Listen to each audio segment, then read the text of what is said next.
तो hello class 12 students, welcome back to my YouTube channel biology classes. तो जैसा कि हम पढ़ रहे थे पिछले पार्ट में, हम लोगों ने स्टडी किया है क्लास 12 बायोलॉजी का chapter biotechnology and its application. ठीक है, तो अब हम पढ़ेंगे इसके कुछ टॉपिक्स को जो कि पेंडिंग रह गए थे, जैसे कि फार्मास्यूटिकल प्रोडक्ट्स।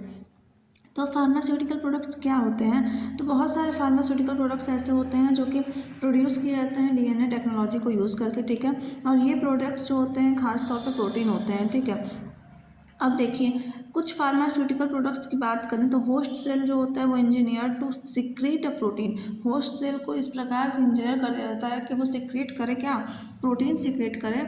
ठीक है, और thereby simplifying the task of purifying is by traditional biochemical method. और ट्रेडिशनल बायोकेमिकल मेथड से वो अपने टास्क को क्या कर सके? सिंप्लीफाई कर सके, प्योरीफाई कर सके। ठीक है, हार्मोन्स की अगर हम बात करें तो मैमेलियन हार्मोन्स जो होते हैं वो फर्स्ट प्रोडक्ट होते हैं जो कि प्रिपेयर्ड होते हैं बैक्टीरिया में। कौन सी टेक्नोलॉजी से? तो डीएनए टेक्नोलॉजी से। इसलिए ह्यूमन इंसुलिन और ह्यूमन ग्रोथ हार्मोन जो है ये क्या है? अर्लीस्ट एग्जाम्पल है। तो चलिए सबसे पहले हम समझते हैं इंसुलिन क्या है, एंड देन हम समझेंगे ह्यूमन ग्रोथ हार्मोन के बारे में। ठीक है, फिर हम आएंगे स्टेरॉइड के टॉपिक के। सबसे पहले हम समझते हैं इंसुलिन क्या है। So if we talk about insulin, insulin जो है इंपॉर्टेंट लाइफ सेविंग ड्रग है। किसके लिए? तो फॉर डायबिटिक पेशेंट के लिए। ठीक है, डायबिटिक पेशेंट जो होते हैं उनके लिए एक लाइफ सेवर ड्रग की अगर बात करें तो वो है इंसुलिन। इसकी सबसे पहले डिस्कवरी 1921 में सर एडवर्ड शार्पी शेफर के द्वारा हुई थी। ठीक है, समझ में आया? और ये जो अपनी ओपिनियन पे आए थे कि डायबिटीज़ का जो कॉज होता है वो फेल्योर ऑफ सम स्लैंड। ठीक है, और इन दी पैंक्रियाज, कुछ पैंक्रियाज में कुछ चीज़ें अगर फेल्योर हो जाती हैं तो क्या होता है? डायबिटीज़ का मतलब फेल्योर हो जाता है, मतलब डायबिटीज़ जो है उस वो कॉज हो जाता है। ठीक है, तो देखिए डायबिटीज़ कॉज हो जाता है और सब्सटेंस जो होते हैं जिसका नाम है इंसुलिन, अगर इंसुलिन पैंक्रियाज में कम हो जाएगा तो क्या होगा? डायबिटिक हो जाएगा। ठीक है, अब देखिए यहाँ तक कि बैंटिंग और बेस्ट साइंटिस्ट ने 1921 में आइसोलेट किया था इंसुलिन को। कहाँ से? एक डॉग के पैंक्रियाज से। डॉग के पैंक्रियाज से इन दोनों साइंटिस्ट ने, बैंटिंग एंड बेस्ट ने 1921 में क्या किया था? इंसुलिन को निकाला था। ठीक है, ह्यूमन इंसुलिन जो होता है वो 51 अमीनो एसिड से कंसिस्ट होता है, जो कि 2 पेप्टाइड चेन में कंसिस्ट होता है। ठीक है, चेन ए में 21 अमीनो एसिड होता है, जबकि चेन बी में 30 अमीनो एसिड होता है। और ये दोनों चेन जो होती हैं वो इंटरकनेक्ट होती हैं किससे? तो बाई 2 सल्फाइड डाइसल्फाइड ब्रिज से। ठीक है, और मैमेलियन इंसुलिन जो होता है वो सिंथेसाइज होता है एज अ प्रो हार्मोन। ठीक है, जो कि बाद में चल करके प्रोसेस करता है और क्या हो जाता है? Become fully mature. ठीक है, और फंक्शनल हो जाता है इंसुलिन के मॉलिक्यूल में। प्रो हार्मोन जो होता है वो एक्स्ट्रा चेन कंटेन किया जाता है, जिससे हम सी पेप्टाइड के नाम से भी जानते हैं। सी पेप्टाइड जो होता है वो स्ट्रेच ऑफ चेन होता है, जो कि रिमूव कर दिया जाता है। कब? तो during conversion of pro hormone. ठीक है, प्रो हार्मोन जब मैच्योर हार्मोन में कन्वर्ट हो रहा होता है उस वक्त सी पेप्टाइड को क्या किया जाता है? रिमूव कर दिया जाता है, और इस प्रोसेस को हम कहते हैं मैच्योरेशन। इंसुलिन जो होता है, समझ में आया कि कैसे बन रहा है और उसमें कैसी चेन्स होती हैं। ठीक है, देखिए अगर हम बात करें production of genetically engineered insulin की, कि कैसे प्रोडक्शन होता है जेनेटिकली इंजीनियर्ड इंसुलिन का, तो देखिए इंसुलिन जो होता है वो एक प्रोटीन होता है। ठीक है, यहाँ तक कि ये एक हार्मोन भी है। ये एक्टिव होता है बहुत ही फ्यू मतलब कंसंट्रेशन के लिए। ठीक है, देखिए हमारे सबके पास जीन होते हैं जिसके पास कोड होता है, और प्रोटीन हार्मोन के लिए जेनेटिक इंजीनियर, देखिए ये पूरी जो प्रोसेस होती है, the step involve in production of genetically engineered insulin. Genetically engineered insulin को बनाने के लिए जो प्रोसेस होती है वो क्या होती है? सबसे पहले एक स्पेसिफिक टेक्निक का यूज़ किया जाता है। The plasmid of E coli cell is removed and isolated. जो प्लाज्मिड होता है ई कोलाई सेल का, उसे रिमूव किया जाता है और आइसोलेट किया जाता है। उसके बाद द आइसोलेटेड प्लाज्मिड, जो प्लाज्मिड आइसोलेट हो गया है उस प्लाज्मिड को स्पेसिफाइड एंजाइम की हेल्प से क्या किया जाता है? ओपन किया जाता है। ठीक है, और सेगमेंट जो होता है डीएनए का उसको कोड किया जाता है ह्यूमन इंसुलिन के अकॉर्डिंग। फिर इंसर्शन होता है, इंसर्शन के बाद रिकम्बिनेंट प्लाज्मिड जो होता है वो अगेन इंट्रोड्यूस करा दिया जाता है इकोलाई में।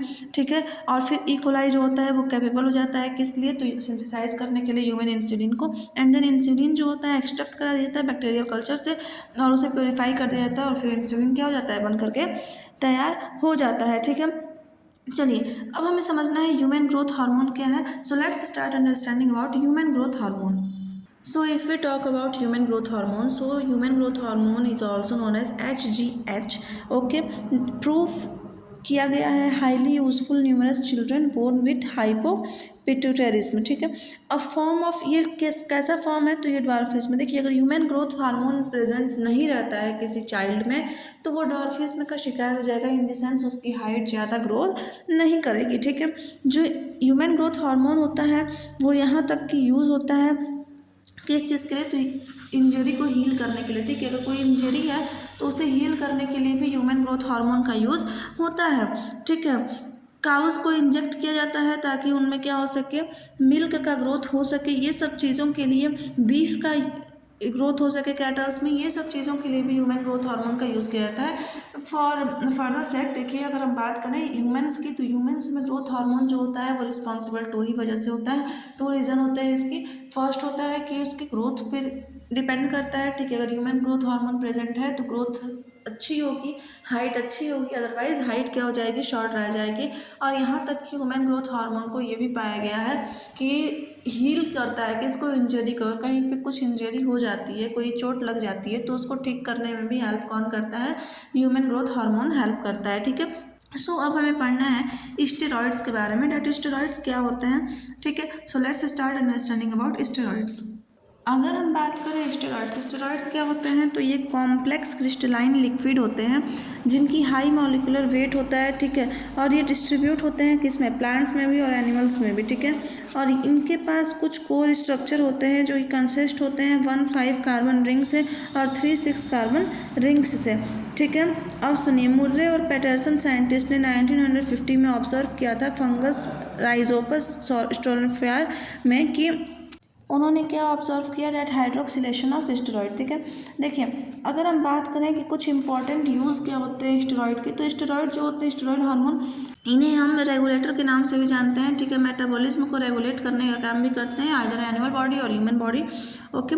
कॉर्टिसोन एंड इसके डेरिवेटिव्स जो होते हैं जैसे कि प्रेडनिसोन और प्रेडनिसोलोन, ये इफेक्टिव होते हैं किस चीज़ के ट्रीटमेंट के लिए, तो रूमेटॉइड आर्थराइटिस के ट्रीटमेंट के लिए ये रिस्पॉन्सिबल होते हैं। अगर हम बात करें ऑस्ट्रोजन और प्रोजेस्टेरॉन की, तो ये एम्प्लॉयड होते हैं प्रिपरेशन ऑफ ओरल कॉन्ट्रासेप्टिव्स, ठीक है। अब देखिए स्टेरॉइड ट्रीटमेंट जो होता है उसे दिया जाता है किस चीज़ के लिए, तो सप्रेस करने के लिए, ह्यूमन रिस्पॉन्स को लिए, ठीक है, इनमें पेशेंट्स के लिए। चलिए अब हम समझते हैं इम्यूनोड्यूलेशन क्या होता है। So let's start studying about इम्यूनोड्यूलेशन।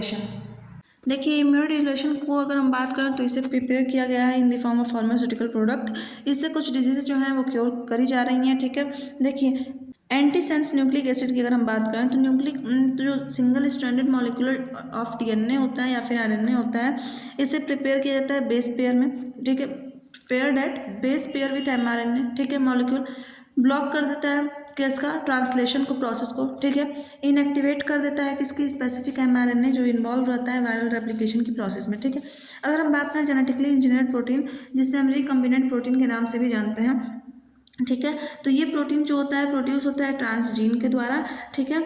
और भी ब्लॉक और mimic surface receptor present on the cell membrane, जो HIV बाइंड होता है प्रोटीन पे, ठीक है, उस प्रोटीन मॉलिक्यूल पे, ठीक है, उसे ये क्या कर देता है, फेल कर देता है इंटर करने में वाइट ब्लड सेल में। अगर कोई HIV है वो प्रोटीन मॉलिक्यूल पे बाइंड कर रहा है तो उसे वाइट ब्लड सेल में एंट्री करने से क्या कर देता है, रोक देता है, ठीक है।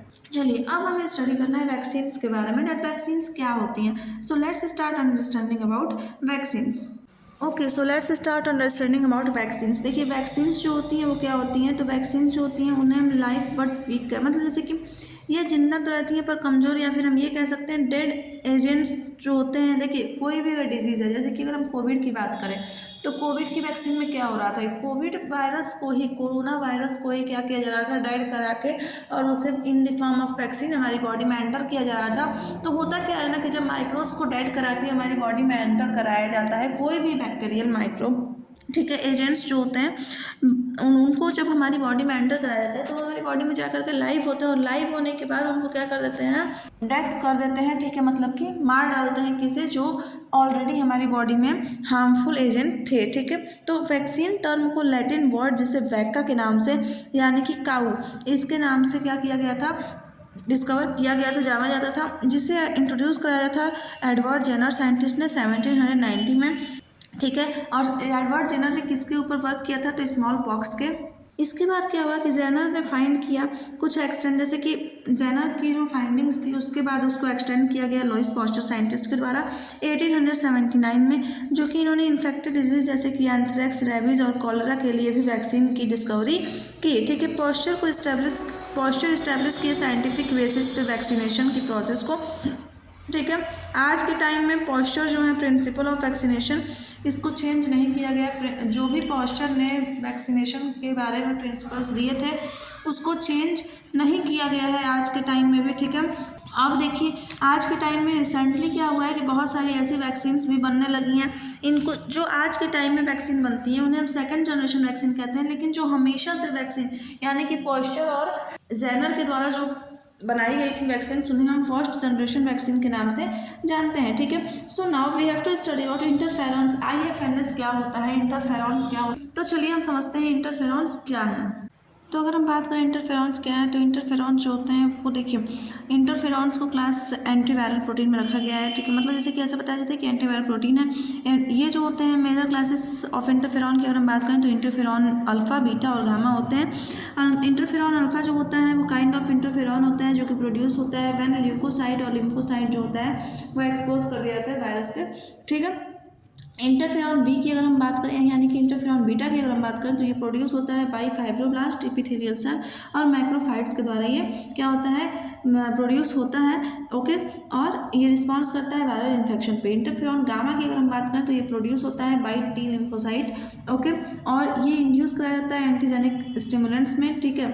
चलिए अब हम समझते हैं मोनोक्लोनल एंटीबॉडी क्या होती है। इंटरफेरॉन तो समझ में आ गया, अब हमें समझना है मोनोक्लोनल एंटीबॉडीज क्या होती हैं। So let's start studying about monoclonal antibodies. So if we talk about monoclonal antibody, देखिए monoclonal antibody first of all देखिए माउस, रैट और सम अदर एनिमल जो होते हैं उनमें इंजेक्ट किया गया था विथ स्पेसिफिक एंटीजन। ठीक है। अगेंस्ट जिससे एंटीबॉडी के अगेंस्ट में। ठीक है। देखिए एनिमल स्टार्ट कर दिए थे क्या करना, डेवलप करना एंटीबॉडी के अगेंस्ट में। ठीक है। एंटीजन के अगेंस्ट में बी लिम्फोसाइट सेल जो स्प्लीन में होता है वो स्टार्ट कर दिया था डेवलप करना। Spleen of animal is remove क्या किया गया, स्प्लीन को एनिमल के स्प्लीन को क्या किया गया, रिमूव कर दिया गया और इसके बी लिम्फोसाइट सेल को आइसोलेट करा के रख दिया गया। और वहीं पे क्या हुआ कि जो सेल जो बोन मैरो कैंसर सेल जो था उसे आइसोलेट कराया गया और ये सेल जो है ये एबल नहीं था सिंथेसाइज करने के लिए अपना खुद का nutrient. Two type of cell थे। देखिए टू टाइप ऑफ सेल जो होते हैं वो बने थे कल्चर की प्रोसेस से। फ्यूज्ड सेल जिसे हम हाइब्रिडोमास के नाम से भी जानते हैं। इनफैक्ट जो एंटायर कल्चर होता है उसे शिफ्ट किया गया था मीडियम डेफिशिएंट में। ठीक है। अब देखिए अगर हम बात करें सर्वाइविंग हाइब्रिडोमा सेल की तो इसे अलाउ किया गया था मल्टीप्लाई करने के लिए, सेपरेटली मल्टीप्लाई करने के लिए। ठीक है। और सभी क्लोन जो हैं उसे टेस्ट किया गया और एबिलिटी हो गई इसके पास प्रोड्यूस करने की किसकी, डिजायर्ड एंटीबॉडी को। क्लोन्स जो होते हैं वो शो करते हैं पॉजिटिव रिजल्ट जब आइसोलेट कराए जाते हैं तब। ठीक है। और कल्चर किए जाते हैं। क्यों कल्चर किए जाते हैं, तो for large scale production of the antibody. Okay. So this is all about monoclonal antibodies. अब हमें पढ़ना है जीन थेरेपी के बारे में। सो स्टूडेंट्स अगर आप लोग किसी भी टॉपिक में कोई भी डाउट है तो आप लोग कमेंट कर दीजिएगा, आप लोगों का डाउट क्लियर किया जाएगा। अदरवाइज आई होप कि आप लोगों ने अब तक चैनल को सब्सक्राइब कर लिया होगा। नहीं किया है सब्सक्राइब तो चैनल को सब्सक्राइब कर लीजिए, वीडियो को लाइक करिए, बेल आइकन प्रेस करिए। तो चलिए हम समझते हैं जीन थेरेपी के बारे में। Let what is gene therapy. So let's start understanding about gene therapy. देखिए अगर हम बात करें जेनेटिक इंजीनियरिंग की तो इसकी डेफिनेशन की बात करें तो देखिए एक दिन ऐसा आएगा जब साइंटिस्ट जो हैं वो रिमूव कर देंगे, रिप्लेस कर देंगे उन डिफेक्टिव जीन्स को जो कि रिस्पॉन्सिबल है हेरिडिटरी डिजीज़ के लिए। ठीक है। कौन कौन से है, जैसे कि हीमोफीलिया, फेनिलक्यूटिनुरिया डिजीज़। ठीक है। किससे रिप्लेस करेंगे, तो नॉर्मल जीन से। ओके। और ये न्यू सिस्टम ऑफ मेडिसिन को ही हम लोग क्या कहेंगे, जीन थेरेपी कहते हैं। ठीक है। तो जीन थेरेपी क्या है इतना समझ में आ गया। तो देखिए अब हमें समझना है practical application of genetic engineering. Genetic engineering के प्रैक्टिकल एप्लीकेशन कौन कौन से हैं। So let's start understanding about the practical applications of genetic engineering. देखिए अगर हम बात करें practical application of genetic engineering की तो फर्स्ट होता है डायग्नोसिस ऑफ डिजीज। ठीक है। कौन कौन से एप्लीकेशंस हैं, तो पहला है डायग्नोसिस ऑफ डिजीज, डिजीज़ को डायग्नोस करना। Second one is gene therapy. Gene therapy की प्रोसेस अभी समझ में आ ही गई कि जो भी डिफेक्टिव जीन है उनको नॉर्मल जीन से रिप्लेस करा देना। और production of genetically modified micro organism, किनका प्रोडक्शन करा देना, तो जो जेनेटिकली मॉडिफाइड माइक्रो ऑर्गेनिज्म है उनका प्रोडक्शन करा देना। जैसे कि synthesis of pharmaceutically useful useful chemicals, second one is effective nitrogen fixation, third one is depollution of environment, fourth one is crop production, fifth one is penicillin production, sixth one is lignin removal, and seventh is synthesis of useful substances, and then insect control, control of fungal disease, increased milk and beef, digestion of cellulose in animal food. देखिए और भी कौन से principles होते हैं, तो production of transgenic plants, production of transgenic animals, इन दोनों के बारे में मैं आप लोगों को ऑलरेडी बता चुकी हूँ। ट्रांसजेनिक प्लांट क्या होता है और ट्रांसजेनिक एनिमल्स क्या होते हैं, इन दोनों के बारे में आप लोगों को already biotechnology principles and process chapter में मैं आप लोगों को क्लियर कर चुकी हूँ। ठीक है, तो आप लोगों से एक बार चेकआउट कर लीजिएगा। Help in understanding biological process, biological process क्या है, इनको अंडरस्टैंड करने में हेल्प कौन करता है, तो जेनेटिक इंजीनियरिंग ही हेल्प करता है। यहाँ तक कि रिप्यूटेड परसेंटेज को सॉल्यूशन निकालने में भी हेल्प करता है। इनफैक्ट जेनेटिक काउंसलिंग में भी हेल्प जेनेटिक इंजीनियरिंग करती है। ठीक है, चलिए जेनेटिक इंजीनियरिंग के प्रिंसिपल तो समझ में आ गए। अब हमें समझना है success of genetic engineering. Genetic engineering की सक्सेस क्या है, तो चलिए समझते हैं जेनेटिक इंजीनियरिंग की सक्सेस के बारे में। सक्सेस ऑफ जेनेटिक इंजीनियरिंग की बात करें, देखिए कुछ पोटेंशियल एप्लीकेशन भी होते हैं, तो ये टॉपिक आप लोग अपने आप से समझ लीजिएगा, क्योंकि ये टॉपिक अक्सर एग्जाम में पूछता नहीं है सक्सेस ऑफ जेनेटिक इंजीनियरिंग का। ठीक है, इनफैक्ट एथिकल इश्यूज जो टॉपिक है ये भी एग्जाम में अक्सर नहीं पूछता है, तो आप लोग ये खुद से एक बार स्टडी कर लीजिएगा। अदरवाइज आप लोगों का ये बायोटेक्नोलॉजी एंड नेक्स्ट एप्लीकेशन का चैप्टर फिनिश हो गया। अगर आप लोगों को कोई भी डाउट है तो आप लोग कमेंट कर दीजिएगा, आप लोगों का डाउट क्लियर किया जाएगा। ओके, और चैनल को आई होप आप लोगों ने सब्सक्राइब कर लिया होगा। सब्सक्राइब नहीं किए हैं तो सब्सक्राइब कर लीजिए, शेयर करिए क्लास 9 से 12 तक के स्टूडेंट्स में। तो बायोटेक्नोलॉजी का भी हमारा ये चैप्टर फिनिश हो गया है। ठीक है, और बाकी के सभी चैप्टर्स आप लोगों क्लास 12 के क्लियर मैंने कर दिया है। अगर आप लोगों ने अब तक विजिट नहीं किया है, विजिट करिए और शेयर करिए, सब्सक्राइब करिए। ठीक है, ओके, थैंक यू।